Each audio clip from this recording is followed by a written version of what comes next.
Hello and welcome to episode 8 of Dualistic Unity. I am Andrew.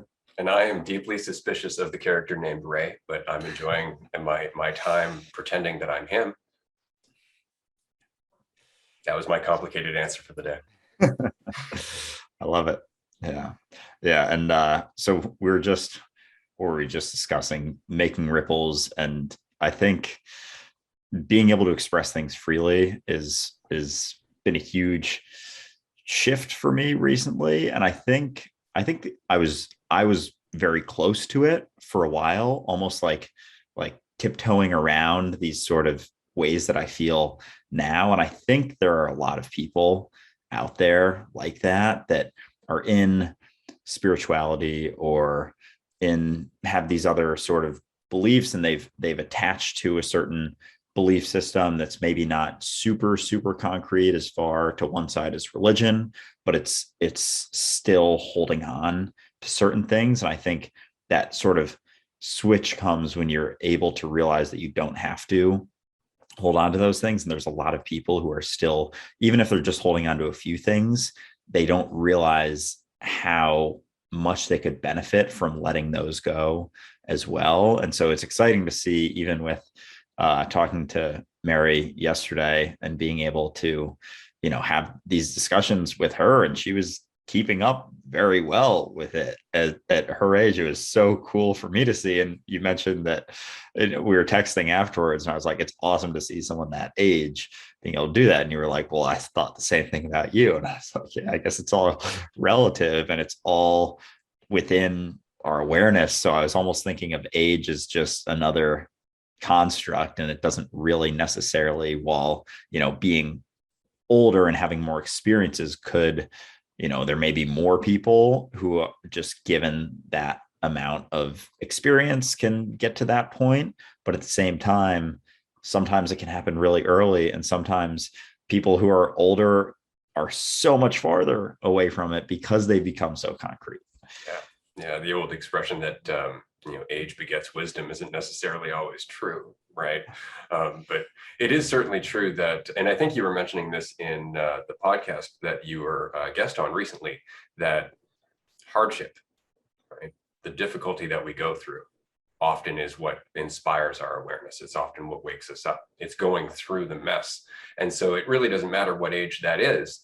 It gives us the potential to wake up to another perspective of what we're going through. I mean, when you're under enough pressure, you're either going to get crushed or you're going to become a diamond, right? And so that's very much the process. And it is inspiring when you see younger people cluing into it. And at the same time, you have to wonder exactly how many things in our environment are toxic, exactly how many things in our collective status quo are causing stress and are causing emotional turmoil, that we are in fact coming to these realizations so young, without any gurus, without any elders, without any shamans in our culture, right? Because that was the influence back in the day, right? Like we would have influence by people in this mentality that we're all one. They would come and they would talk to us and they would go, oh, well, they're still committed to their ego, send them out for a 3-month spirit quest, as it were, let them rely on themselves for a bit, and they'll come back with some new perspectives. But there was that guidance. And so we kind of kept growing organically that way, through that guidance, through learning, how to think that way. But now the pressure is just on all the time. It's like, I think back in the 30s, the government did a study on how many subjects or how many concerns the human brain can actually juggle at any given time before it starts suffering, before it starts actually like shutting down due to stress, or it starts blocking out other information. I think it was like 30 to 35 things that we can juggle day to day. So when you think about taxes, bills, and you think about the rules and the requirements of society, and you think about what's happening in politics and in religion, and then you've got our own egotistical problems where we're trying to prop ourselves up, or we're lowering ourselves down habitually. And so we're juggling all of this stuff all the time. And you have to think, wow, no wonder, all of a sudden it's like we're coming up for air. And in that moment of coming up for air, we have an insight. And that's why it's so interesting to see. It's scary and at the same time super inspiring. Yeah, there's just so many things. Like if you really think about it, there's so many things you could worry about. And it's like, it's realizing that you don't have to worry about any of them if they're not here now. And if they're here now, that's not a worry. It's an action that you're doing. It's a situation that you're handling. And when it comes to that idea that I was talking about on the podcast, and for context, I was on this podcast. It's called Today is the Future with Livy Redden a couple of weeks ago, but it came out a couple of days ago. And she was asking me, because she grew up fairly outgoing, and never really dealt with, she dealt with sorts of social or sorts of anxiety, but never really social anxiety. And she was always, came up growing up, was more outgoing and more a leader type person. And she was asking me why I think that so many creators similar to me or Ray, or even like, the motivational people out there oftentimes dealt with social anxiety, because she has seen that with guests on her podcast. There's been a trend of people who talk about social anxiety and how to overcome it, oftentimes dealt with it for a lot of their life. And my answer was, I think that makes a ton of sense, because it not only allows for these people to have depth, but they have figured out ways to handle it. And now they are sort of on this other side of the river, and they're trying to help people get across, because they know what it's like to be on both sides and how much more relaxing and freeing it feels to be on the other side, where you don't feel socially anxious or all of these negative feelings all the time, and ways to deal with it. So I think it makes a ton of sense that a lot of people who discuss it went through something like that. And there's a quote I really like, I forget who it came from, but it's that suffering is necessary until you realize that it isn't. And I think that holds true in a lot of people's situations.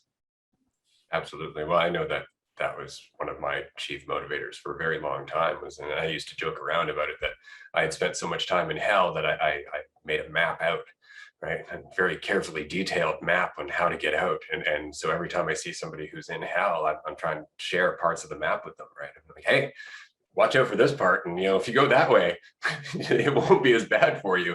And it's just because I spent so long there that, I recognize it almost instantly. And it's just because it feels different, right? It actually feels like hell. It feels like you're disconnected from everything.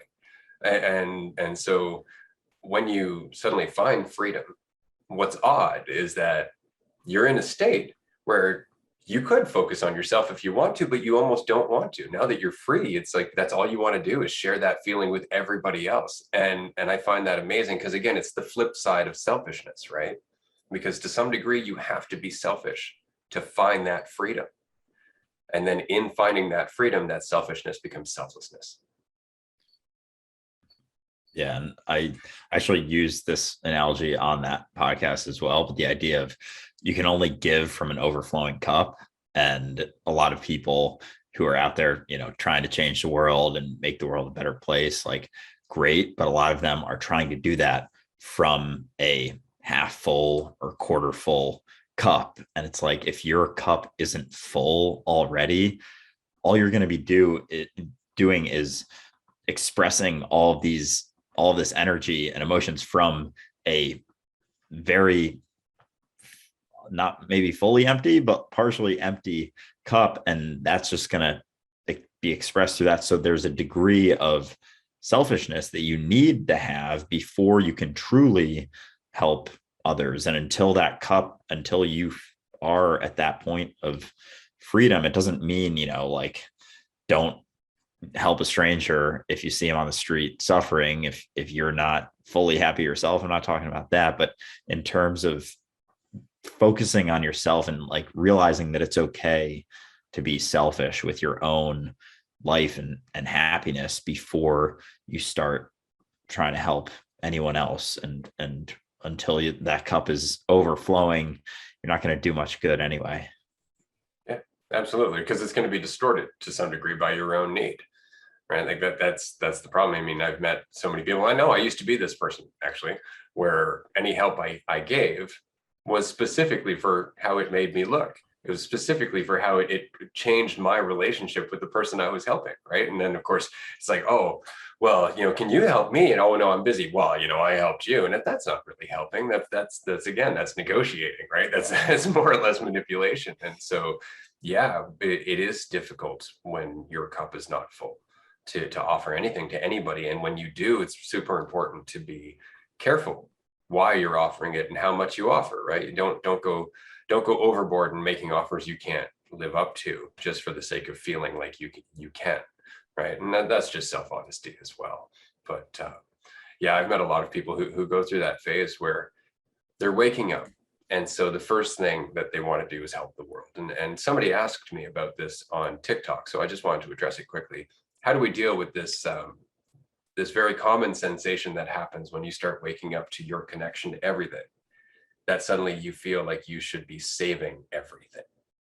Suddenly you feel like you should be on the forefront of rescuing consciousness, of representing the universe and trying to make social change, and basically being the hero, the messiah complex. And then that's often what happens as we wake up to the fact that we are the awareness of the universe, because it goes part and parcel with the idea of responsibility as the awareness of the universe. But we get caught up in thinking that responsibility and control are the same thing, right? We are the universe. We're responsible for how we respond in our portion of what is. But that's all our responsibility is. If you want to be a messiah, if you want to be a hero, be the hero of your own story by setting yourself free of it. Right? And that is the only ripple. That's the most profound and meaningful ripple that you can send into the ether or into what is. And if you live that way, that ripple is continuous, it's constant. It's like a light that just keeps getting brighter, and it dispels the fog around it. And so when you start to feel that way, like, I need to save society, I'm looking at humanity, I see all this suffering, address your own suffering, address the suffering that you feel within yourself, and you'll start to notice why you're focusing on the suffering around you. It's because you're still focused on the suffering within you. Mm-hmm. Yeah, I think is it Gandhi that says be the change you want to see in the world? Yeah, I think a lot of people misinterpret that quote, and when they hear be the change you want to see in the world, they think it's like make the change you want to see in the world, and it's like, no, it's literally be the expression of that, like be free yourself, and that's the extent of what you have to do, like actually be that change. Don't go out and change everyone else. That's what the quote is saying, is like be that change, be that freedom expressed, and people will see that and realize that it's a possibility. And maybe they'll come up to you and ask, what got you to that point, and that's all great. But yeah, I think a lot of people, when they also I posted a video earlier this morning about caring what people think about you. And I think, and I hadn't really thought about it until I started filming the video, that if you care a lot about what people think of you, you're expecting something out of them, because you're acting in a way expecting them, or maybe not, maybe you don't want to label it as expecting, but hoping that they'll like you. So you're sort of expecting them to like you in return for the way that you're acting for them. And like they owe you to like you for the way that you're acting. And so that people catch on to that. And that's why I think people are attracted more so subconsciously to authenticity, because there isn't an expectation there. If you're being yourself for yourself, because that is how you are and how you want to be, like you're not expecting anything. You're not expecting anyone to like you for that. So people, well, it's a bit of a paradox, but people, the less you care how much people like you, the more they're going to like you, because of those subconscious feelings. And if you're acting in a way and you care a ton about what everyone thinks about you, you're subconsciously expecting them to like you in return for the way that you're acting. You're acting a specific way for their love and expect, like, Yeah, just likes and whatever, friendship. And it changes your perspective, love, right? anything. Like you were saying about that quote, be the change you want to see in the world. You can look at that in two different ways, depending on your perspective of yourself. And that goes in for love thy neighbor as yourself. right? The typical thought about that is, oh, I got to treat people the way I want to be treated. It's like, no, love yourself and you'll love your neighbor. See, it's love your neighbor as you're loving yourself, while, during, right? It's not treating them in any way whatsoever. It's a result of your relationship with yourself, right? So love your neighbor as you're loving yourself. It's not about treating your neighbor the way you think you want to be treated based on your ego. That's not loving yourself. Right. So it's always just, it's how we perceive it based on how we perceive ourselves. That's why it's so the messenger is always a traitor, as Krishnamurti would say, right? You can word things perfectly and it won't matter if they don't have ears to hear, as Jesus was saying too, right? Even Isaiah in the Bible, it says, you have eyes, but you do not perceive. You have ears, but you do not hear. Yeah, and that actually came into my head yesterday in our live stream, the ears to hear. And I think that's sort of what I was trying to get across in, like, I think I sort of expressed one side of the idea of people who don't necessarily agree with you, or, if you have family or close friends that are just like, don't want to hear any of it, any of your questioning of everything that is like, if someone doesn't have ears to hear, they're not going to hear until they do, no matter what you do. It doesn't mean that you should completely stop trying and expressing yourself in whatever ways, but it's a sort of realization that people do have to come to that on their own, and it's not going to be a forced thing, though it doesn't mean you shouldn't yourself change the way that you want to be and act. And if you want to express things and try and bring people along, like, that's your prerogative as well. But until they have ears to hear, they won't. That's it, right? It's the parable of the seeds, right? We're just throwing seeds. That's all we're doing. And some seeds are going to catch good ground. Some of them are going to get caught up in thorns, doubt, right? Some are going to get carried away by crows, which of course are people who are trying to take advantage of it, right? And some of them are going to grow 10 and 100 times bigger than anything else. And that's all Jesus was really saying, right? But on the same token, don't throw pearls before swine, right? Don't throw out insights that aren't appreciated. Don't keep trying to push these precious gems onto people that have no ability to recognize them as precious or useful at all, right? And that's it. So it's finding that balance between expressing yourself because you want to, and recognizing when you're expressing yourself because you need to. So there's a bit of a balance. Yeah, always about finding that balance. So there are actually two things I wanted to bring up today, and one of them was what we were talking about at the end of our call yesterday with the metaverse and Zuckerberg, that crazy dude, and Facebook, and the idea of virtual reality, and like, we might be getting there at some point soon in a world like that. And I don't know, it's kind of freaky to me. I've never been that into video games really ever. I don't know. I think life is more like a fun video game, but and then the other thing. Very true. Yeah, seriously. And then the other thing was, if we get to it, maybe we can save it for the next one. But I want to talk about, like, the way that you kind of like the way that you eat and your lifestyle with that. Like, if you have certain, because there's so many people out there, because I'm sort of in the nutrition realm, health, nutrition, fitness, working out. Like, I've always been interested in that. And there's so many people out there, like, telling people how they should eat. And I just think that's pretty annoying. Like, it's kind of your prerogative how you want to eat. And I think people get really, really hung up on, the nitty gritty parts, instead of just keeping it at a high level, understanding, like, this human's going to die at some point. So you could optimize everything as much as you want for the rest of your life. And, like, maybe you'll get an extra year out of this meat suit. But if you suffer through that, eating a bunch of a diet you don't enjoy, then I don't see a great reason for it. But anyway, so like those are the two things I wanted to touch on at some point. But Which I, one do I you want to think go we to should start with first? the I was gonna say I want to get to the metaverse because that is, I don't know. That's just I don't know a ton about it. I don't think a ton about virtual reality, but it's not something I've ever been interested in. I've never really been interested in video games. And the idea of virtual reality kind of freaks me out that we might be moving towards a like combo type existence with that. I mean, we already kind of do to a degree, certainly with social media, but the fact that, yeah, Facebook rebranded to Meta Yeah. is, I don't know, that's like frightening.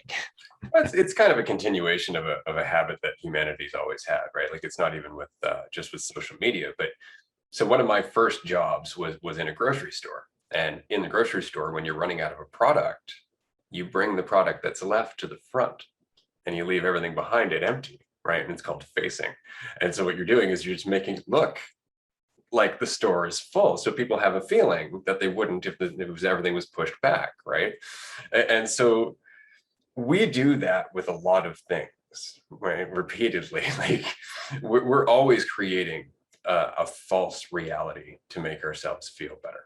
And so the internet allowed us to do that to greater degree. I mean, it's not like we haven't been playing with the idea of virtual reality for quite some time, but now we're getting to the point where we have the technology to basically create a face on reality in a way that up until now has been done through, say, governmental pressure, like the Olympics in China a little while back, right? There were whole walls that were built between the poorer areas and the richer areas in China, just so the people going to the Olympics wouldn't see those poor areas, right? Like, so right there, we're creating a reality. Again, we're facing just like we did in the grocery store. So now we have the technology to create another reality where we can pretend we are anybody we want. We can look any way we want. We can design our environment in any way we want. And although it's not real, neither is our ego. And so we can get as invested into it as we want to. And then of course you have the addition of NFTs now. And so all of a sudden people are going to be trading NFTs as if they are actual real goods within, the universe that we're talking about in the metaverse. And then from there on, you're going to have people that are going to continue to try and I guess upgrade their inputs, how many sensations they can experience within the metaverse. And so it really is just trying to get lost in our creation again, which is the same thing that we do when we create a fiction about ourselves. And so we're giving the ego its own world aside from this world, right? We're actually giving it a place where it's like, no, you can't be yourself. You can only be the projection. You can only be, what you want to show other people. It's a whole other world and it's a whole other problem. But on the other hand, it's kind of cool. Like, I'm not going to argue about how cool it is. I've been around for a while. I love technology and I really enjoy video games. But as always, it comes down to just because we can doesn't mean we should. But on the other hand, there's some really interesting symbolism happening here because the internet is very much symbolic of the connection that we have between one another, right? The connection that we have consciously. And so that's expressed physically in the world. And so now we have a metaverse where we're all in this space that doesn't exist, communicating with one another instantly, which is just like sharing a universal awareness to some degree. And so we're getting closer and closer and closer to trying to express, I think, the change in consciousness that we're experiencing. And I think that that's just coming out in technology in the same way that it's coming out in movies and in art and in conversations like this and so on. So yeah, I think on the one hand, it's straight up dystopian and kind of worrisome, but on the other hand, it's an interesting expression of a societal change, of a collective change in our mentality that, of course, some rich person is just trying to take advantage of in the best way that he can. But the technology itself is really interesting. I mean, there's a crypto currency that basically is doing the same thing, except that it's decentralized. Mana, I think it's Mana, Decentraland Mana, and so that's also creating a digital universe where you have digital goods and you can interact with that, but it's decentralized in a way that Facebook wouldn't be controlling, and the corporations wouldn't necessarily be able to dominate to the same degree. So my hope is that if the technology is going to continue forward and it's going to be used for something useful, that it becomes decentralized and that it does get taken farther away from corporate interest. I was actually looking into some of the shit coins just to toss a little bit money in there on top of. I've had Bitcoin and Ethereum for a while, but I was looking at Mana. I didn't get any, but I might. Everything's been down recently, but that's been exploding. That's been up like 10% every day the last few days. It's been interesting. Yeah, it's coming, right? Because that's what's happening. I mean, even with the other coins, is that they're stabilizing, right? And this is the problem when you have so many big corporate interests or you have so many whales, is that they can afford to wait.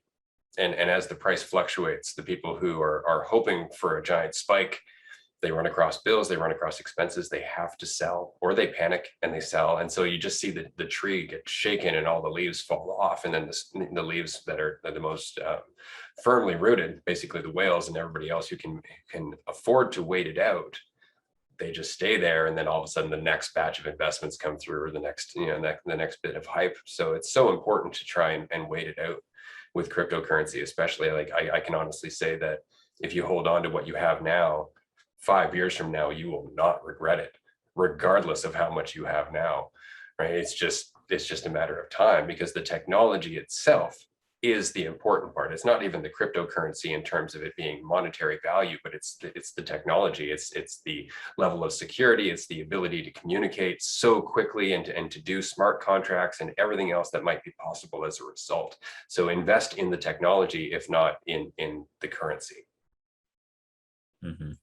When did you first get into cryptocurrency? Has it been a while, or was it more recent?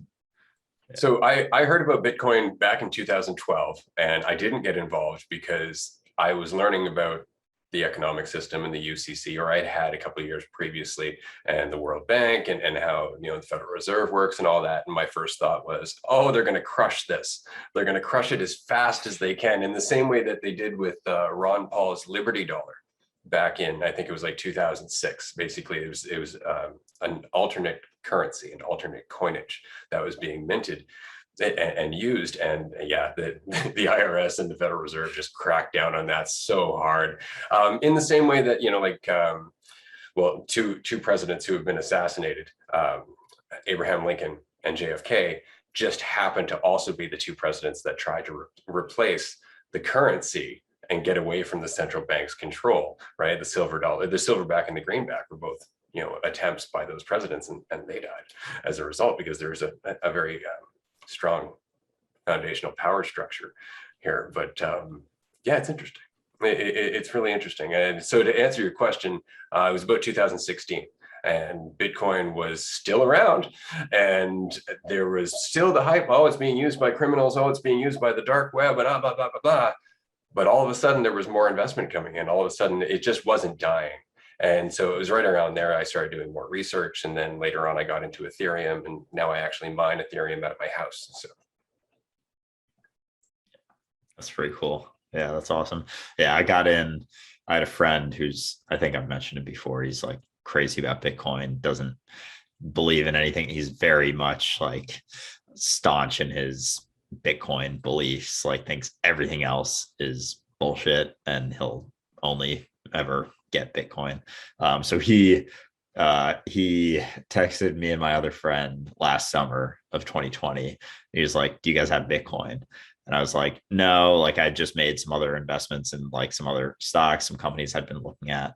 And that was my reason why. And he's like, "You're both idiots." And I was like, and then I gave my excuses, like just invest. And he's like, "Yeah, fine.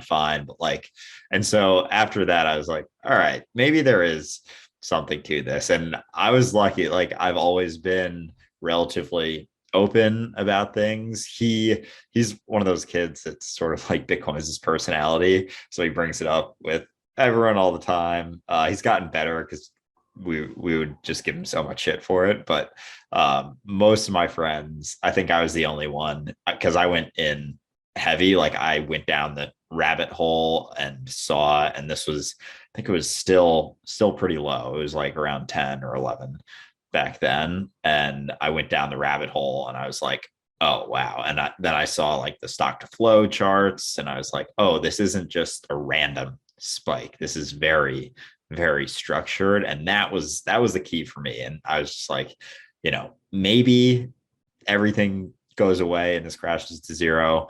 But if this actually follows this path, I'm willing to lose this amount of money that I put in, because I think there's a pretty darn good chance that it does follow this eventually. And so that was my thinking. But it didn't really matter whether I got in before then, because I didn't have that much money anyway. Like I was still in college back in, you know, even through 2018 is when I graduated. So I didn't have hardly any money to my name to do anything with. So it kind of came at a good time, I guess. But yeah. That's fair. Yeah, no, it's Bitcoin's going to be around for a while because it's the biggest name in cryptocurrency. But I mean, if we're going to be honest about it, the reason that people are behind Bitcoin is because it's deflationary, because of exactly the stock to flow ratio that you're talking about, and because there is so much investment in Bitcoin. But on the other hand, Bitcoin is incredibly slow and it takes a lot of power. And the fact is that the deflationary mining process that Bitcoin uses is going to start losing some of its luster as we start getting towards 2050 and 2060, right? As we start getting closer and closer to that end date where there is no Bitcoin left to mine. And that's going to change everybody's opinion, and it's going to change how everybody uses Bitcoin as the mining becomes more and more scarce. As much as it's going to drive up the value, it's also going to drive up how we interact with that. And so that's very exciting to me. But on the other hand, it's also why I looked at the Ethereum network, why I looked at not just the proof of work algorithms, but the proof of stake options as well, because proof of work is great, but again, it uses a lot of energy. It uses a lot of input or a lot of processing power. And I know because at one point I was doing some research into starting a mining facility with a couple of friends, and yeah, it's noisy. It takes a lot of power. There's a lot of consequences around it, and not every municipality or every region even wants a Bitcoin mining facility in their area. So Bitcoin's going to have its own stumbles, whereas the proof of stake concept is actually really cool. Whereas you're staked in there. That's what's keeping it going, right? It's just keeping everybody working on the same blockchain, as it were. I really enjoy that concept, and for that reason, I'm in Ethereum, and of course you've got Cardano, and I don't invest in Ripple very often, though I do pop in and out of it as it fluctuates up and down. So there's just a lot of coins to keep an eye on. But I enjoy watching the community-based coins, because at the end of the day, I think that's what I support the most about cryptocurrency, is that it can be so easily used and promoted by the people that are a part of that community. I think that well, this is like the crypto cities that the inventor of Ethereum has been talking about recently. Have you heard about those? I haven't, no. So basically, I encourage you to go look it up. It's crypto cities, and basically, it's just an idea of developing communities that are using cryptocurrencies in order to facilitate trade within that community. So the community has its own cryptocurrency, and then as that cryptocurrency is traded, some of the dividends or some of that cryptocurrency goes towards the maintenance of that community, right? So it's a way of basically distributing wealth within the community and making sure all of the social needs are met without actually representing it as taxes or giving it to a representative government. So it's a really interesting idea, and I think it goes in the direction that we want to go, but unfortunately it's still using capitalism. It's still using the idea of monetary exchange, and so there's still going to be that capacity for corruption. So are those crypto communities, are they virtual or are they like real? They're real. This is what they're trying to do. There was one in the States I was looking at yesterday. I can't remember the name of it, but basically, you go, you invest in it, and then you're given a certain degree of cryptocurrency, and there's a store, and there's everything else, and it's all built into the community. So everybody is working with this cryptocurrency as opposed to the fiat currency that we typically use day to day. Now, I don't know how well that's going to be applied, because obviously you're still living within a country that uses fiat currency. And as I mentioned earlier about the Fed and the IRS, they're not going to really like the idea of entire communities not using fiat currency, right? Because that's going to hurt the economy. But I like the idea. Yeah. Very interesting. There's something else that came to mind. With Robinhood, what were your thoughts when they what was it? Was it Doge when they didn't allow people to sell? Like that just seemed to me like such a fucked up thing that they did, but also not surprising if they have that control. But man. Well, it's interesting because I was saying earlier about shaking the tree, right? And these larger exchanges really have that power to hype something up and then to let it drop. I mean, that's what they did with Shiba. They kind of entertained the idea of like, we're going to list Shiba. And then they're like, oh, no, we're not really going to list Shiba. Another exchange did that. The Shiba community basically dropped the reviews down to like 1 star. They just came out in force. So there's kind of a backlash that's forming through the involvement of these communities. But yeah, what Robinhood's done, and it's not just Robinhood, obviously, is within their own best interest. And I think that it's because they're positioning themselves in a way that when they do list certain coins, they are invested in those coins, that they're already ready to benefit from it. And if they're holding off on it, it's probably to let the tree shake a bit so that way it can consolidate, the price can drop, and then they can invest. And then they'll go, hey, we're listing it now. And it'll go through the roof. Yeah. Oh, man, there's so much of that out there. And I think I mentioned this before, but when, big, like not Fed people, but like big corporate CEOs will, talk shit about Bitcoin and how it's, going to go to zero and it's worthless. And then, you see some big people investing in it all of a sudden, like right after that dip because of, their influence. And it's just like, it's so gross, but right, it is what it is. Yeah. In the society that we have right now, right? Like that's it, is that we live in a society that very much makes this kind of selfishness and greed possible and doable, right? Like that's the whole thing, is that it's very easy in this society to just think about yourself, put yourself first, and just hoard. And of course, because our society doesn't necessarily encourage a mentality that is fulfilled and happy on its own, we really have that need to continue to compare and compete and hoard. And so I think that as we move away from that, and again, cryptocurrency is a part of that, but so is this conversation, and so a great many other improvements in the world in terms of technology and whatnot. I think that we're eventually going to get away from that. But and I know this is probably one of my least popular opinions. We're never going to fix this until we evolve past money. We're just not, and it's because there's no point. There's no need for it, except to make sure that I get mine, Jack. Right? Like that, it's just to make sure that I get what I want in exchange, and to monitor that. But the fact is that if we truly recognized that we are one, that this planet is us, and that we're all in this together, there would be no need for money, and there would be a common awareness that we put in for everybody's benefit, right? And then we all benefit as a result. And that would change our work days. That would change everything. It would change how we produce things. It would change how we distribute things. It would change how we use things. But we have to get to that point. Otherwise, it doesn't matter if we're using cryptocurrency. It doesn't matter if we go back to a barter system. We're still catering to our division. We're still catering to the mechanism in our mind, which will always want more because it compares and it competes. So we need to let money go at the same time as we let go of our overcommitment to this division.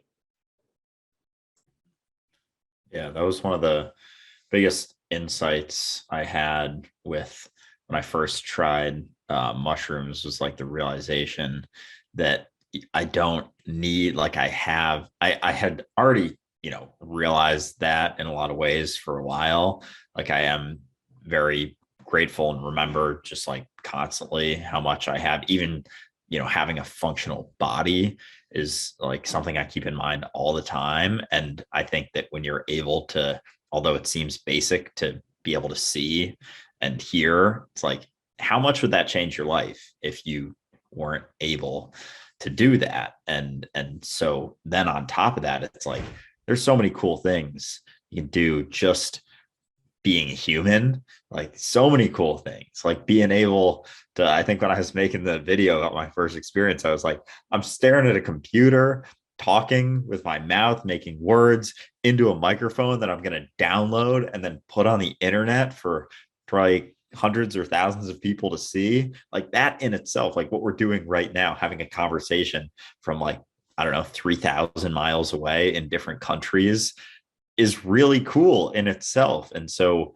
realizing that and because I think both of us don't feel, a lot of that lack that is pushed through our society through, and that's kind of what advertising is built off of, the sense of lack and need for more, and that you aren't enough until you have this, or until you get this, or until you buy this, or whatever, and the whole keeping up with the Joneses mentality. But until people start to realize, I guess, and who knows when it'll happen as a collective, that there are, you are enough right now, here and now. You are whole and complete exactly as you are right now. There's nothing you can ever possibly do to gain or lose anything from the awareness which you are. Until then, yeah, it's going to keep on chugging. And it's funny because as much as we focus on modifying our society to kind of bring in this golden era, like developing green technologies and talking about new systems of government and changing electoral reform, things like that, right? That's all external, right? That's all external. And if we don't change how we perceive ourselves and how we perceive each other, then it doesn't matter what kind of system we create. We will corrupt it. We will always bring it back down to the same selfish motivators that it's in right now. And so we have to do both at the same time. It's great to invent green technologies, and it's great to talk about a resource-based economy or resource-based government. But if we're still taking our need to compete with us, then that's all going to fall apart. I mean, Krishnamurti was actually talking about the fact that until we can figure out how to work together, it's not going to work. And we see people working together all the time, say on a building, for example, to create a building or to build a business or anything like that. But each of those people, as long as they're focused on their idea of themselves, is focused on their own individual goal. They're doing it for their own reasons. And so they're not actually working together. They're not sharing a common intention. And our economy, our system makes it so much easier to do that because everybody's just paid to be there instead of wanting to be there. Right. And so it changes how we interact as a species. And so, yeah, I think it's going to be, our environment's going to change as our internal changes. And then hopefully somewhere in the middle, we'll realize that our environment is our internal.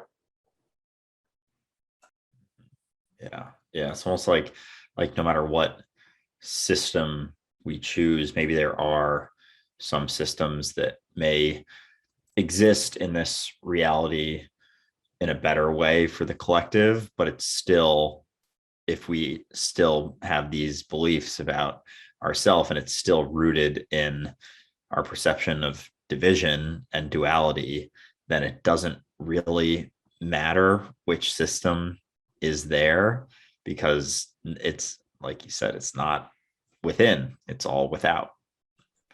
Right. But we'll compare systems of government. We'll go, oh, democracy is better than socialism, which is better than communism. It's like, but any one of those systems that was, adopted by a mentality of unity, adopted by a mentality of awareness, would work, right? They would make that system work. They would adapt it to do so, right? But we're like, no, it's the structure of the system. It's like, but we're egotistical people using that system, right? It's kind of like blaming a car when somebody drives the car who doesn't know how to drive, right? It's not the car's fault. you don't know what you're doing. You're the one causing damage, right? So we have to take that on. We have to realize that no idea, no matter how good the idea is, will ever fix the problem if we don't have the awareness to actually implement it properly. I have a question. So, not that I don't always have questions, but when it comes to, I feel like there's certain societies that are more homogenous than the United States, or Canada or wherever. I just always relate it to the US. Like I think, Norway and Northern European, that it seems like their systems just work a little bit better than ours in a lot of different ways. Do you think it's could be because they don't look as different or feel as different, that they feel maybe not like completely unified, but more of a unity, whereas a place like the US is so divided in, every different way that we could possibly imagine, like where it is reinforced into us that we are divided and separate and different, and you need to treat this person this way because they look like this, or feel like this, or they're this gender, and you got to be careful, and all of these things, whereas a society that maybe doesn't have as much surface level divisional type feelings, it's a little bit easier because of that sort of level of feeling of unity. I'm curious what your I think there's a portion of that for sure. I think that a large portion of it is also the history of those countries. They're far older than the United States. I mean, when we look at the history of mankind, or the history of just of the different countries that have existed in the last 10,000 years, the United States and Canada are infants at the end of the day, right? And they were created out of violence, at the end of the day. So that contributed to a lot of the division, especially in the United States, in terms of slavery, and of course what happened with the indigenous, and even just the war against Britain to get its independence, right? Like there's a long history of division within the United States, whereas within Northern Europe, I mean, outside of being conquered by Rome and then being kind of in the middle of World War I and II, that area of the world has been around and fairly stable for a long period of time. They have a culture, they have a certain way of doing things, and that way of doing things has evolved. Like Iceland, for example, is super progressive, and they are almost so removed from the system that they've just decided, we're going to make the system what we want it to be, right? Like back in 2008, when the economic collapse happened and the bankers were basically just messing with the system and enriching themselves, Iceland was one of the first ones to go, yeah, no, we're not paying any of this money to crooked bankers, and we're not doing any of that. In fact, we're going to replace our entire parliament. And they got rid of their prime minister and elected their first lesbian woman prime minister that day, I think it was, or something ridiculous. And it was just like, no, we're not playing that. And so Europe actually declared Iceland to be a terrorist state for a very short period of time, because Iceland would not participate in the monetary fraud that was being perpetuated by the global governments, right? That same fraud that was, basically hammering Greece and hammering all these European countries, with oh God, what's the word I'm looking for? Basically reining back spending, right? Just cutting back social services, cutting back all of these pensions, everything else. And Iceland's just like, no, we're not doing that, because all of this money you say we owe to you people was based on a con, and we're just not doing it. And so I was super impressed with that in itself. But it's also their perspective of what's important. And it's in quite a few European countries. I don't know about other countries in the world, because I'm not familiar with everything. But when it comes down to some European countries, you get 2-hour breaks for lunch. You get paid vacation time for like 3 months out of the year or something like that. Like there are different priorities in terms of why we're here and what we're doing, right? The companies out there typically take care of their staff differently. The governments, although there is a higher tax rate, those taxes go into, say, paid maternity leave, right? And things like that. So it's a different priority. And I think that that's largely because of the longer history as well. Whereas, in North America, we had that manifest destiny thing, which is basically like I can get anything I want. That's what's important to me. And so everything in our economy and everything in our society is based around that importance, that priority. Where I think when you've been around for a couple of thousand years and you've suffered through revolutions and you've suffered through wars with your neighbors and family and friends and everything else, that you start to reprioritize things to some degree. But our culture in North America hasn't really been hammered by any other country, if you think about it. I mean, we've pissed some countries off, right? And we've kind of had some political upheaval from a distance, but it's not like anybody's ever attacked North America after we did. And since we took over North America, it's not like we've ever been attacked here. We had a bit of a skirmish between Canada and the US for a bit, but that was really the only thing, right? And then 9/11. Yeah. Yeah. Damn. Yeah.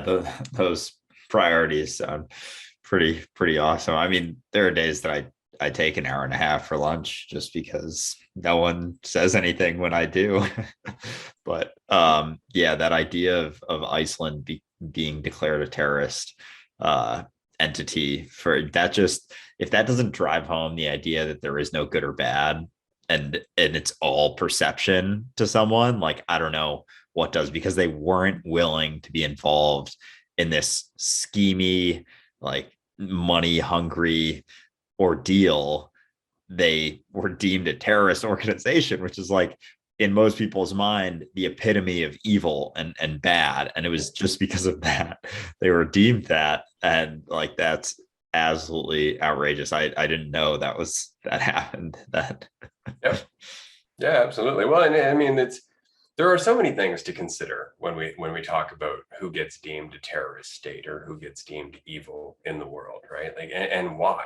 Because so this is a conversation I don't typically get into, because it's so tempting to want to blame people in power for the evil in the world, whereas people in power are just enacting, the parts of their awareness that the system makes possible.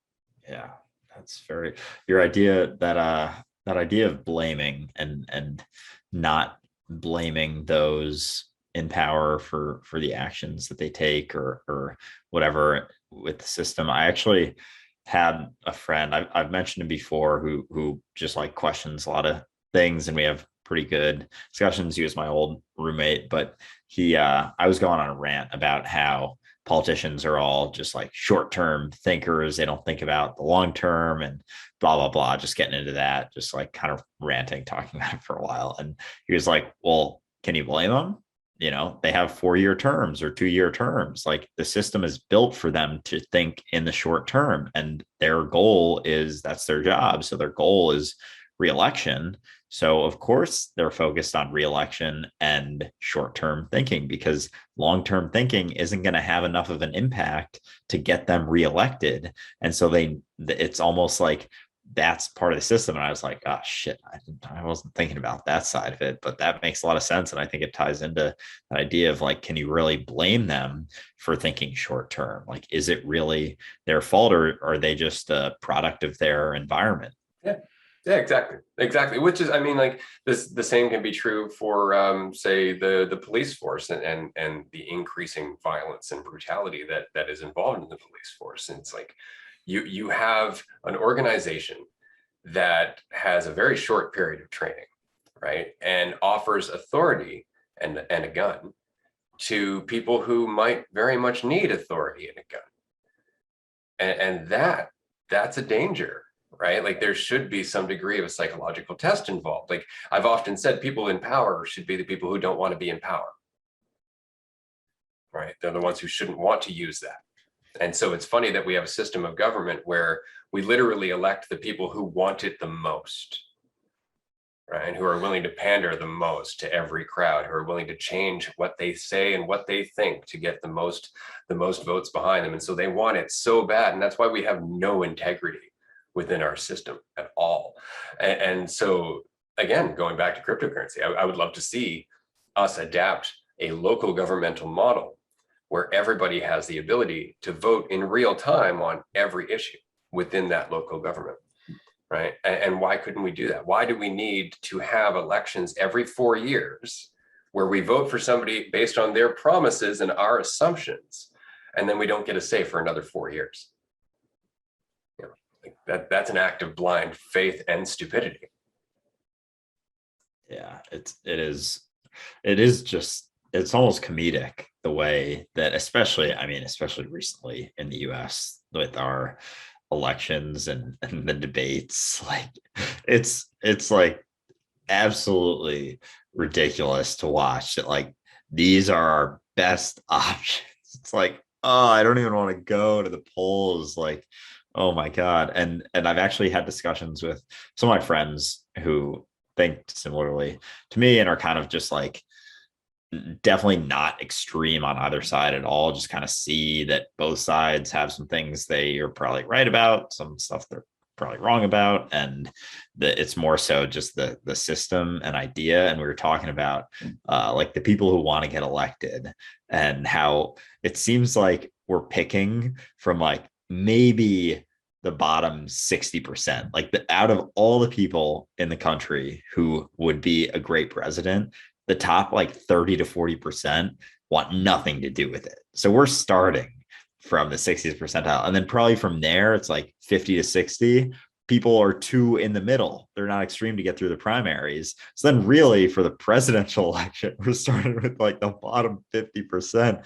And it's just absolutely insane because, the people, like all the people I know who would probably make for decent president, even just like close to me in my life that would never come close. They're not in politics or anything. Like they're all like, that is the last job I would ever want to have in my life. And I think the same. Like that is, I would never want to take part in that or really politics at all. It's just, it's such a schemy, messy business.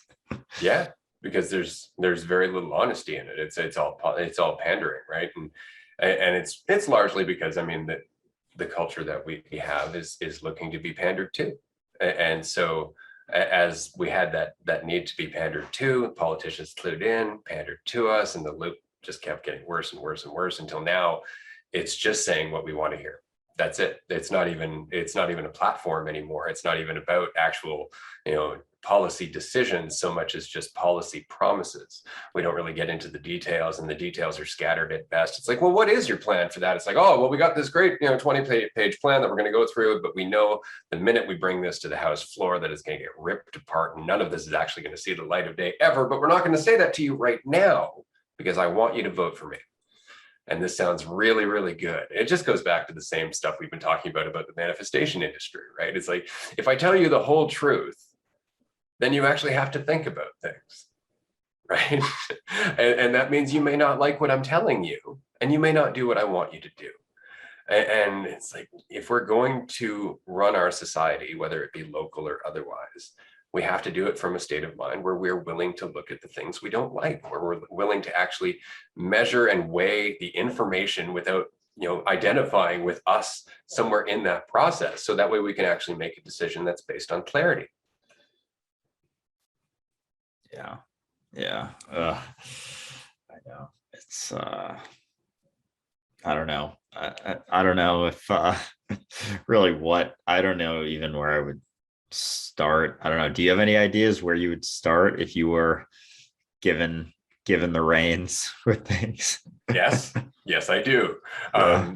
And it's just, and this isn't to say that I know the answer, but I know one of the biggest answers, and this has been observed by even presidents in the United States who were noted to be visionaries, like Abraham Lincoln, for example, and JFK, who both surrounded themselves with people who disagreed with them.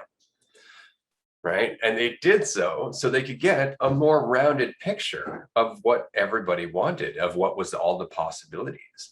And so I think that would be the biggest thing, would be recognizing that just because you're in charge doesn't mean you know everything, right? And that you should, in fact, get as many opinions as you can.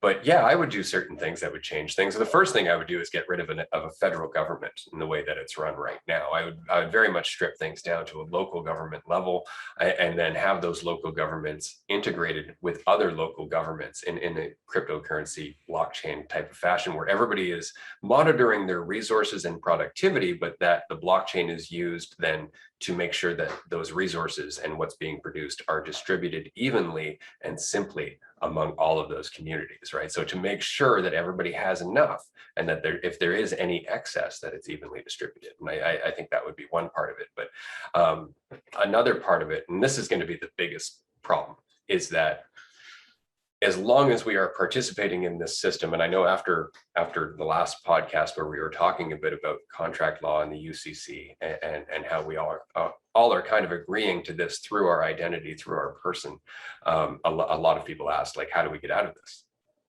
And there are a lot of people that are trying. There are a lot of people who are trying to use the UCC, and they're trying to use the law in order to expatriate. They're trying to basically cancel out the contract that they've agreed to, based on the fact that not all the details were provided when we quote unquote agreed to this contract. But basically what they're trying to do is leave the corporation of their country so they can be free. Problem is that you are still then using land and property and items and everything else, including fiat currency of that corporation. So you are still intrinsically agreeing to use that corporation, whether you want to or not. So a big portion of this is going to be that there has to be enough of us wanting to walk away. And then once there's enough of us, and I genuinely want to see this happen, I would love to see a global strike. A global strike from enough people would shut this system down. All of a sudden they'd have to negotiate. They would have to negotiate. And the only thing we'd have to stick with is, no, you're not in charge anymore. We're going to figure out our own way, right? And so that global strike would have to be ongoing for quite some time, which means that you would have to have some degree of organization. For example, you would have to have property owners that are willing to provide sanctuary for people who are part of this. You would also have to have people who are providing food, or who are growing food, or who have access to food and resources, willing to share those food and resources. And so you could have everybody who agrees to do this on one day just sell all of their fiat currency, all of their stuff, and just stockpile reserves of food and whatnot, and supply chains with these property owners, with indigenous tribes, with everything else. And then just, a month of, we're just going to sit here until you give up. I think it would work. I think it'd be great. And all we'd have to do is just refuse to identify, because even if they came onto the property and arrested you, if you don't identify yourself, they have to let you go eventually, right? That's the whole point. And how many people can they arrest? Think about it. How many people can they arrest before those jails start filling up? How many people can they incarcerate overnight before they can't fit people in anymore? So eventually the system would just collapse through us refusing. It would be a no thank you revolution. Just no thank you. We're done now. No violence, no bloodshed, nothing like that. It wouldn't even be a revolution. It would just be a collective agreement by enough of our awareness that this has got to change. I would love to see that. Yeah, that would be pretty cool. So you said non-violent, but I feel like maybe the collective awareness that was saying no thank you wouldn't get violent, but maybe on the other side they would. And they would. And that's it. And that's the one reason that it has to be a no thank you revolution.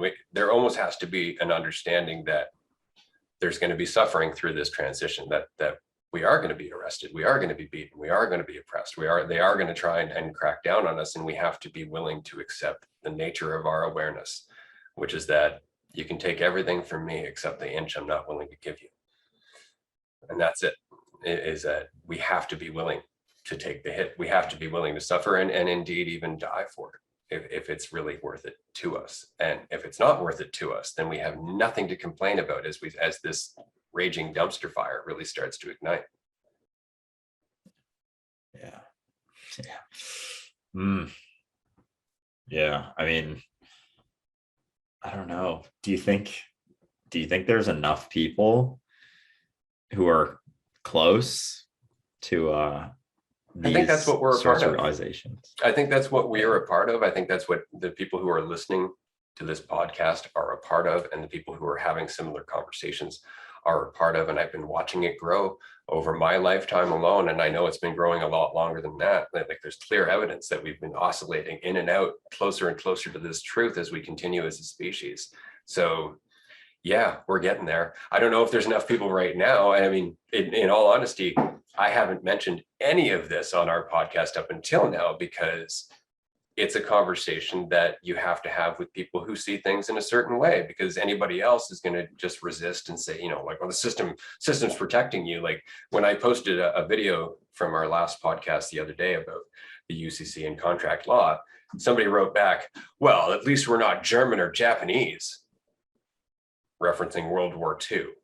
Right? Like it's like, see, the system is protecting us. And there's that cognitive dissonance again, right? It's the same people who will say that there's no racism in the police, right? And it's because I don't want to see that. That ruins the illusion that keeps me feeling safe, right? And so that's that whole thing of pearls before swine. That's a whole thing of choosing who you talk to about this to a certain degree, because some people are not going to take it well, and they're going to feel threatened by it, not because you're threatening them, but because they're holding on to something that makes them feel threatened.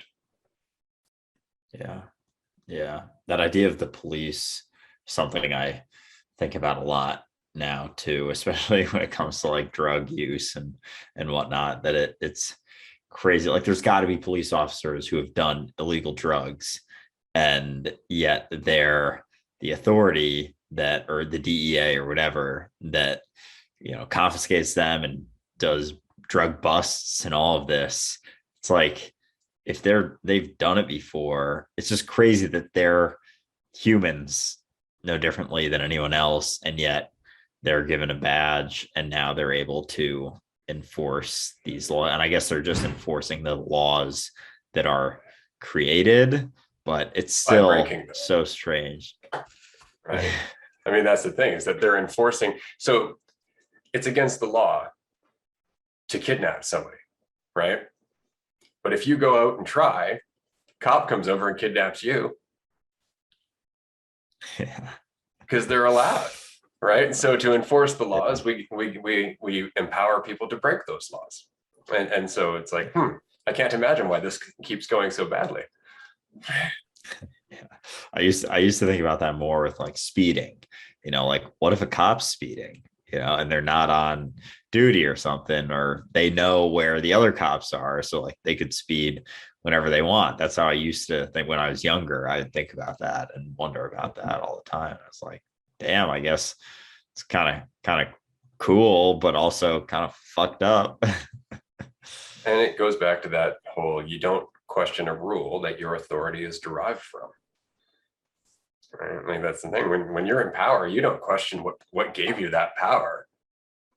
You just use the power, right? And if you do question what gave you the power, then you quickly start to strip it away and look at why you need to feel powerful. And that's it. That's why you'll see, well, there's been more than a few people who've gotten into politics and then quickly realized that you can't change the system from within and quit. There are people who've joined the military, people who've joined the police force and otherwise, who have went to jail over refusing to fight in the military, or have just straight up quit their job in the police force for refusing to do what they were ordered to do. And it's because there is something intrinsically wrong, and when we know that, we don't want to be in there. But that means that as long as those institutions are around, and the people who are aware enough to alleviate those systems aren't part of them, that we continue to get a more and more corrupted system of people who aren't aware. And then we wonder why those systems continue to perform in more and more inhumane ways. And it's because we're packing them full of people who are in a mentality that's just not aware enough to really question it.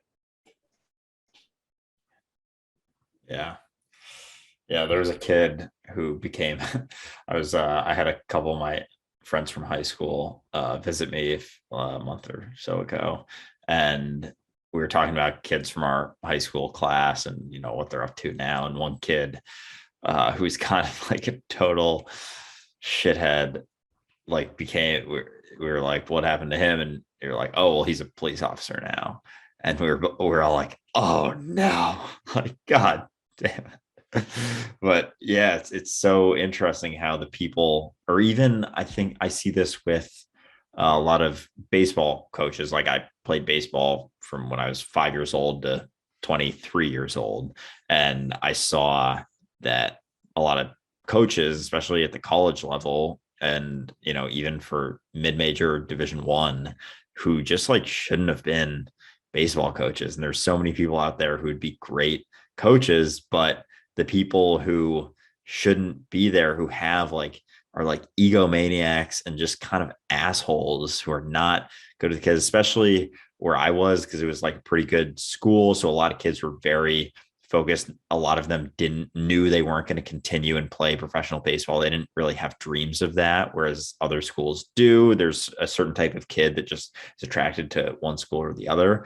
And so, but my coaches like expected everyone to just be like more baseball focused and school focused. And so it's like, not only are you not a great coach, but like for this sort of situation with kids who like do well in school, and there's a reason they got into this school, like baseball is a part of it, but a big part, they know they're not going to play baseball forever. They're very aware of that, and they just wouldn't connect those dots. And there's so many situations, just the people who would be great at a certain role want nothing to do with it, and those who should have nothing to do with it are the ones who are doing it.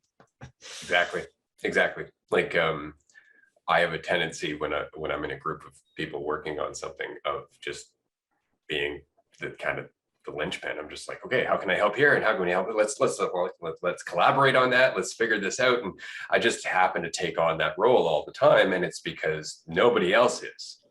Because if somebody else does, I'm happy to just sit back and let that shit happen. Right? I'm just like, you go ahead. I'm good. Let me know how I can help. And that's it. But if nobody's doing it, then immediately I feel compelled to jump in and try and help out to whatever capacity I can. And so I've been told that I have good leadership skills, but I don't want to lead, right? In the same way I don't want followers. I just want to do my own thing.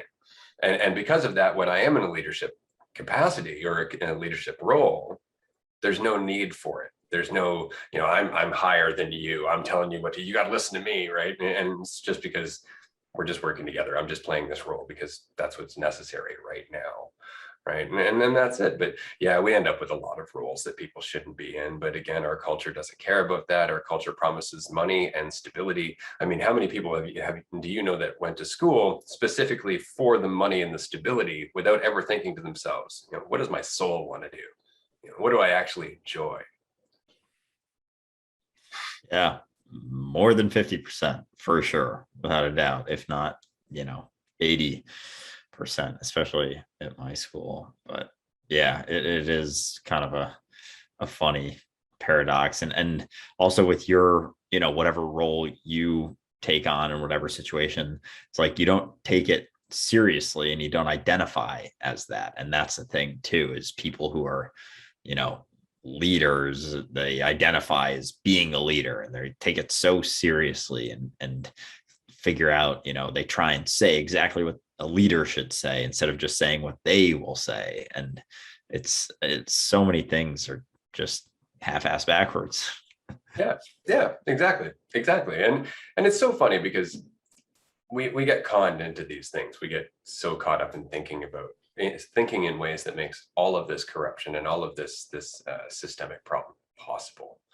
But it's conversations like this that start to dispel that. It's conversations like this that really put us in a mindset where we are willing to look, where we actually see not just the benefit of looking and questioning, but kind of the fun and the enthusiasm that goes with looking and questioning as well. I've had so many conversations or so many comments from people while we've been running this podcast over the last 7 episodes about how they're so grateful this conversation is happening, how it's a conversation that they want to have with other people but can't find, or it's conversations they've had with themselves, right? Or it's a conversation that they talk to others and people don't listen. And so all of a sudden they're able to listen to this podcast and they're able to have this discussion with us. And that's awesome. That's a part of the whole change. That's exactly it. And I just wanted to say quickly, if you have listened to the 7 episodes before this podcast, I'm so glad you're here. I'm so proud of you for making it through all of this content with us, because this is big stuff. We're questioning everything. We're shaking the very foundation of our existence. And that's a big deal, but we're doing it because it's fun to do. And if we can chat with you about anything, that's what we want to do. Anything and everything. We want just cover it for the sake of putting it out in the open, looking at it openly without the need for an answer or the need to identify with it. And so I just want to say this one more time. If you're interested in chatting with us one-on-one in a group setting, we have a Zoom room that we have with our Patreon supporters. We had one yesterday. So much fun. We had one of our supporters come in and get on the screen with us. We were able to talk back and forth with her, answer some questions, and hear about how her journey is going. And so the Zoom room that we have for our supporters can hold up to 100 people right now. You can get on screen if you'd like to. And then, of course, other supporters will be able to listen to your insights and the things that you've learned. And so I can't recommend that enough. If you're interested in joining that conversation, definitely join us on Patreon. Yeah, I'm excited for that to start to grow and have those monthly live Zoom streams. When it gets to 100 people, that'll be just so much fun. And yeah, super excited for that. But yeah, I think with the podcast too, it's cool because it's something that we enjoy just doing and having this conversation. Like, we don't have any expectations going into it with any of the discussions that we're having, whether it's a workshop or a podcast or a live stream. We don't really have like a ton of preparation that goes into it, like a tiny bit for the workshop. At least, we have a topic that we're going to cover, but for these, there certainly isn't any. And it's just a discussion for the sake of having a discussion. Like, there is no, which is sometimes like feels weird in our society to do something without an expectation or, without trying to, better yourself or improve yourself or get to this point or the peak of the mountain. It's just having it for the sake of having it. And that's what sort of life is. Life is happening for the sake of happening. It is having the experience itself is the reason is here and now always. And so I think it's cool that we're able to sort of express that in this avenue and way through just having conversations via Zoom. Yeah. Well, it's funny. A friend of mine was asking, like, well, don't you plan what you're going to talk to before the podcast, talk about during the podcast? And I'm like, no. And it's the reason is because while we're talking about a certain mentality, while we're talking about a certain state of being, it wouldn't make sense to not embody that state of being. Right. So we just go into these podcasts and we're just like, I wonder what awareness is going to do today. And we just allow ourselves to do it, reminding our listeners and ourselves at the same time that that's what we're always doing, allowing ourselves to do things, right? And so, yeah, I find it funny that the process of making the podcast or being ourselves in making the podcast is the subject matter we're talking about on the podcast. Yeah, it's like the show don't tell mentality, and yet we're sort of doing both. Like, we're talking about it as we're showing it as well. And I find it so enjoyable and exciting. Yeah, well, that's it, right? Is I do this regardless, right?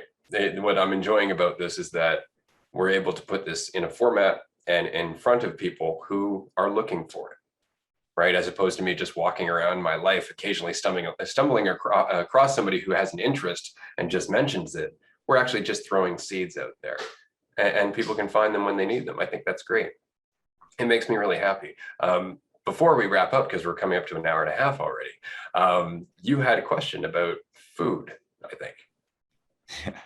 Yeah, I was thinking maybe we can save that for next podcast, but that is something because we've never really talked about it. And it was something, it hit me today. I was walking home from the gym and I was like, I wonder what Ray's diet is like. And because that's, I don't know, I just see it like I follow a lot of health and fitness related people who have different mindsets than me, but also some of them have similar mindsets. And it just is interesting how much shit is out there and how much BS that people have and how many people are out there like trying to use their way of eating as a way to make money and like kind of instilling this fear in people that if they don't, eat a certain way, that they're going to die young, and all this crazy shit. Or Like there's red so meat much makes shit you out there. aggressive. Yeah, like anything. It's like it's not that.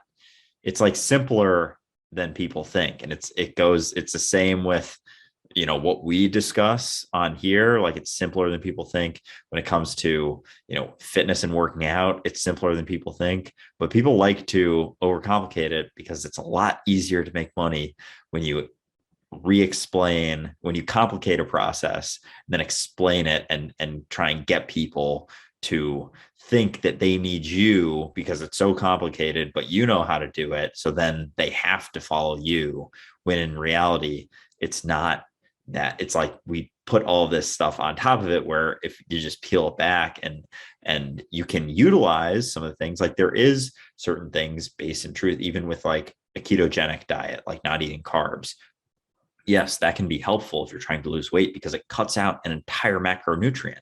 So yeah, it'll allow you to eat fewer calories more easily, and there's just less options in general. But that's not the thing that's causing it's still the calories at the end of the day, but people layer it on because like, oh, and I also have this keto cookbook or keto, ebook, or whatever keto product, and all of that stuff. And there's just so many things that people are overcomplicating in order to get people to believe that they are the one with the answer. And I guess you can say that about things like religion too.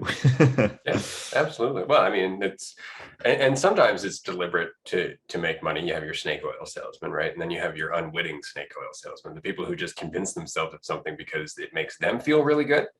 And so they're like, yeah, you want to believe this too, because safety in numbers, and the more people who agree with me, the more right I am. And so there's that kind of unwitting, being deceitful without meaning to, I guess. And so for me, I guess it just, well, somebody had asked on TikTok, they made a video saying, what kind of food does an aware or enlightened person eat? To which my response was, any food that keeps it alive long enough to get to the next insight.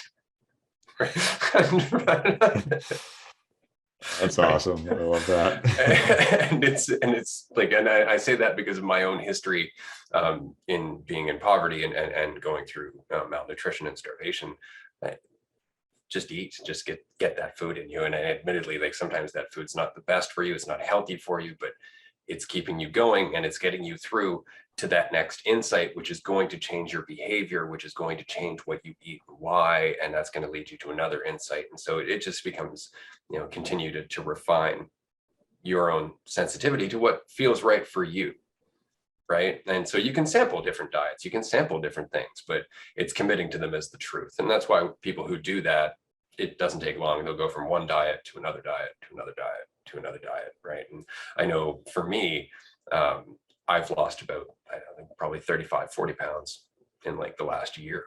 And it's because I was living in an area of Canada where I was higher up in elevation, and it was very, very dry. And I had asthma problems when I was younger. And so I was having problems breathing, and it was getting really bad. And as I was having problems breathing, I was getting less and less active. And of course, I work at home. So it just got out of hand. And so there's this video from my daughter's last year birthday. And all of a sudden it pans over and you can just see my belly just sticking out through, right? And so all of a sudden I just became aware that, oh, wow, I really kind of, all of this has accumulated. And I tried to do something about it, but of course I couldn't breathe. And then, I ended up moving out to Vancouver Island, where the air is different. It's way more humid. It's way more moist. Immediately I could breathe. And so all of a sudden I was walking around more. All of a sudden I was doing things more, and I started dropping the weight. And as I dropped the weight, I started getting more active. As I started getting more active, I started getting hungrier, which made me look at what I was eating. And then I ate some things that didn't feel good. And so, and that's it, right? It's just continuing on. But it really just comes down to paying attention to it. Like, I often make the joke that, I decided I was going to jog one day, and then I heard somebody clapping behind me, and I realized it was my ass cheek flapping onto my leg. Right? And at that point, I realized I probably need to do something about this. But then it's the honest to God priority. It's when you feel hungry, it's recognizing that hunger doesn't necessarily mean you need to eat. Right. And that's a big one, is that we feel the discomfort and we want to alleviate it. Cognitive dissonance is very much like dissonance of the stomach. When you're hungry, you want to make that discomfort go away, in the same way as when you're uncomfortable psychologically, you want to make that comfort go away. But sitting through the discomfort is ultimately what causes the change, as with everything. And so, yeah, when I was hungry, honestly, I would ask myself, well, how much do I really need to eat versus how much do I want? Right. And so I would train myself to eat like half of what I would normally eat. And then after a while, it got to the point where it'd be like, I'm just going to drink some water. I don't really need to snack right now, and whatnot. And that was it. It just changed as I went. But I'll be honest with you, I almost constantly forget that I'm in a body at all. So I don't pay a great deal of attention when it comes to diet and routine in terms of exercise and whatnot. I exercise and I eat, but it's as necessary as it pops up, as it goes across my consciousness. I don't have a set discipline or a set structure to it whatsoever. Though I will say that my wife is very much responsible for the nutrition that I have in my life now, because when it was me, it was just like, oh, I haven't eaten in 2 days. I should probably go find some hot dogs or something. Right. And it's just because I spent so long when I was younger being hungry that I learned to tune it out. Right. And so all of a sudden you learn to forget it until you're shaking. And you're like, right, I have a body. That body needs sustenance. I should probably do something about that. But yeah, most of the time I don't actually think of myself as a body at all. I don't know if there's many people I could have a conversation with who say things like that. That is pretty incredible. But yeah, wow. I mean, it kind of makes sense knowing you, to the degree that I do. That is not very surprising at the same time.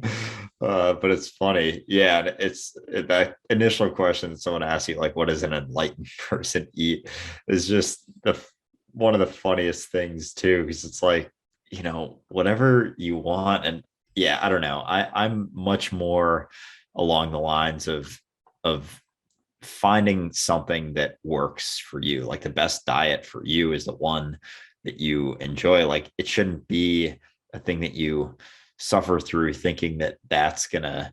I think people they overcomplicate it and get over involved in micronutrients and dense nutrient density. And while that can be important, and it is important to a degree, it's not like it's almost putting the cart before the horse. Like there's certain steps people have to take. Like if someone is extremely overweight, like eating superfoods might not be the best thing for them if they are very, calorie dense. It might be finding things that can fill them up, that they enjoy, that aren't super high calorie. And then as they start to make small shifts in their lifestyle, they can begin incorporating more of like the really like healthy, like natural foods. But if you're prioritizing initially on eating, like natural peanut butter, and you're trying to lose weight at the same time, and you have a really big appetite, like it's just like not going to work. And that's another thing. It's like people have different appetites. So, people see and this is something else I'm pretty passionate about. So I don't know if that's coming off at all, but like there's celebrities out there, and a lot of times females, who post these certain like acai fruit bowls with almond butter. And it's like, they might just not have a very big appetite. And so they are able to eat certain types of food, and they just don't eat very much of it. But if you're a person who has a very big appetite, eating something like that maybe it's a bowl, it's like ends up being 1,500 calories, like that might not be what's best for you. And there are certain things that work for some people that don't work for other people. And like you said, it's finding what works best for you. And I think people just a lot of times when it comes to, weight loss, especially for those who have been trying to, there's a lot of people out there who try for a long time and they just aren't able to because there is so much shit you have to sift through. And if they were just, told to find something that they enjoy and they're able to figure out how many calories they burn in a day and they just are able to eat a little bit less than that every day and make sustainable lifestyle changes and not go on a diet, because if you go on a diet, it means by design you're going to go off of it at some point. And when you go off of it, all of those changes you made are just going to revert back to where you were. And yeah, I don't know. People just, I think they put the cart before the horse and try and take massive steps, when if they took smaller steps and made slight changes, they would actually build a sustainable lifestyle around this that isn't so focused on losing 20 pounds in 20 days. And it's more, 20 pounds in a year. And it's not as much pressure. And Exactly. Yeah. Exactly. But then you have to look at why you're doing it, right? Like if I am committed to my idea of myself and I've judged myself for my weight, then I need to see that change as fast as possible to alleviate the judgment, to alleviate how I'm making myself feel. And so there becomes this need to see changes overnight. And it's because I'm trying to run from my own guilt. I'm trying to run from my own self-judgment. I'm trying to run from my own perceptions, right? And so it actually works against us. And what's interesting is that when you do take your identity out of the way, when you do look at, say, your weight, and you don't think to yourself like, oh God, and you judge yourself for how you look, or you judge yourself for how you compare to other people, but you actually just make the conscious decision, I don't enjoy struggling like this to get up this hill. I don't enjoy being out of weight or out of breath, doing this exercise that I enjoy. And so when you make that choice for positive reasons, it has a completely different psychological effect. And what I mean is that when we feel guilt or when we're beating ourselves up, we stress out, and that changes how our body reacts chemically. And in a state of stress, it's actually harder to lose weight. It's harder to metabolize your food. It's harder to do the thing that you want to do because you're beating yourself up for doing it, or for not doing it. And so it's so important to keep in mind that it's not just the external. It's that you are the change. It's exactly the point, right? You're the change. The external is just the scenery that changes with you. And so as long as you keep that in mind, everything will just kind of refine itself as you move forward. But it's when we're looking for it outside of ourselves, when we're trying to find that answer externally, that it becomes a need, and that need becomes an obsession, and that obsession becomes just this deeply ingrained sense of lack, and then hopelessness and despair, and it just keeps spiraling downwards. And it all starts with overcommitment to the idea of ourself. Yeah, certainly. I think that's an incredibly important perspective to have with all of that too. And it applies for anyone also. Like there's so many people, and a lot of times it is females more, but it happens with males as well with eating disorders. Like there are people who are like objectively not, like based on their size and weight, are not even close to anywhere that's obese, and yet they have this idea of themselves and this false perception of themselves that kind of perpetuates that cycle, and they still have this need to like be different, when being different or losing weight would actually be detrimental to their health as opposed to beneficial. And it just comes back to that idea and perception of yourself as truth. And your idea with things like body dysmorphia too is like, you look in the mirror and you see someone else than everyone else is seeing, and you're identifying with that thing that you're seeing, and identifying with it as truth. And it comes back to so many other things that we discuss, and it's just, we can just plug it into this conversation here, and it's like your perception of reality is not reality, and that perception is not the truth. Exactly. You're the truth. Without the perception of division, you are the truth. I love it.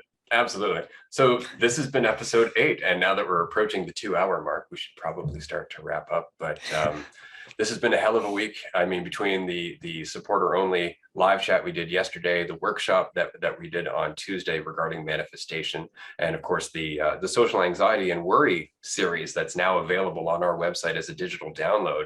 There's just so many changes that are coming, and I'm very excited because we have some supporters on our Patreon page right now, but and I've mentioned this to you before. I have not, I guess you'd call them lofty ambitions without any need to get to them. But if I ever have the capacity to do some of these things, I really, really want to. Like billboards, giant freaking billboards in cities, just saying things like "You're the universe" and not putting any branding on it whatsoever, just owning a big billboard just for that message, and then just to see what happens in the world, right? Put them in as many places as we can, just to get involved with Indigenous communities, to get involved with nonprofits, to be able to start to spread or normalize unity, sharing for the point of sharing, being for the point of being.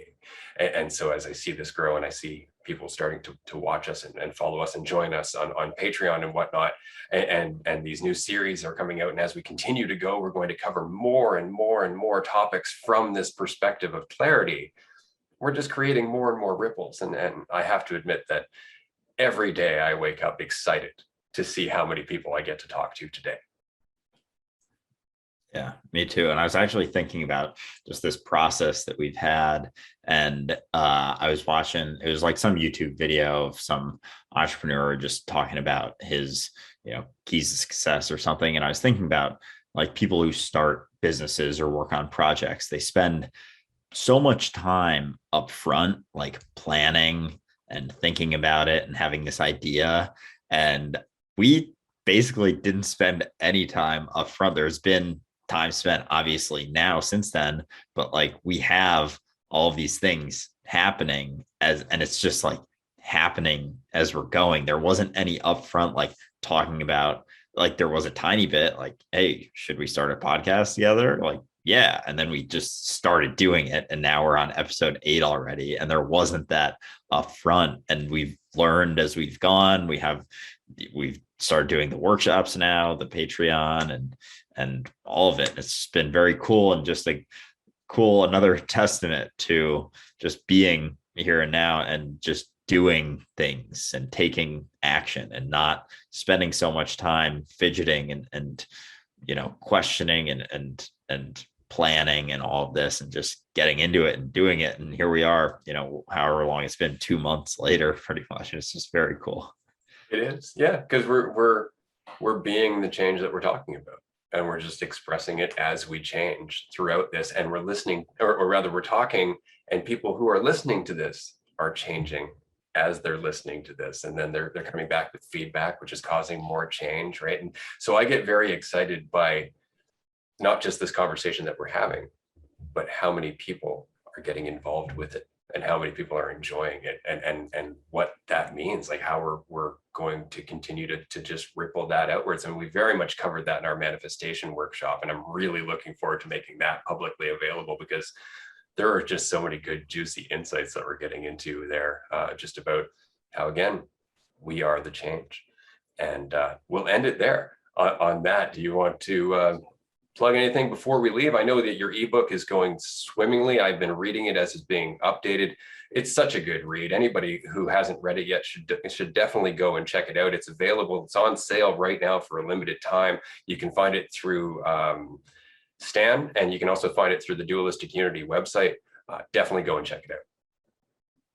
Yeah, appreciate it. Yeah, it's going well. I was planning on adding like a topic a month, and I already have 2 more that I thought of today to add about. I was going to add a chapter called No Expectations, No Disappointment. And I have 2 that I've sort of written about judgment, and a specific one about social anxiety to add to. I think there's like 14 topics in there right now. But yeah, it's fairly raw. It's not like the longest book in the world, but I tried to, that's kind of the format that I have my videos in. They're short insights. I kind of think of them as like reminders, and it's just a sort of a database you can go back to when you're struggling with something, to just remember a few things about the way things are or the way things are not. And so I enjoyed writing it, and I'm going to enjoy continuing updating it for a while and just continuing to add chapters. So yeah, appreciate it. Right. That's awesome. Yeah, no, it's great because it's enough to be a support without being a crutch. And I really enjoy that. Like the insights should be short, and it should give space for the reader to adopt it into their own life, and to try and figure out how to use that. You can go almost too far in giving somebody an insight and then giving them like 5 examples of how that insight works, and to the point where they're not actually looking for any more examples in their own life. They're just relying on yours, right? So yeah, no, the book is coming across really, really well. I'm really enjoying it. And episode 8 is done. So episode 9 will be next week. And then, of course, after our workshop this time around, we're going to take a small break until after the new year. So if anybody is interested in the January 2022 workshop, we have not decided on a subject as yet. So definitely get in touch with us on social media and let us know what you'd like to hear about, or better yet, join us on Patreon and you get actually a priority voting right on what we're going to talk about in the next workshop. Looking forward to it. Thank you, everybody. We will see you next week. All right, bye, everyone.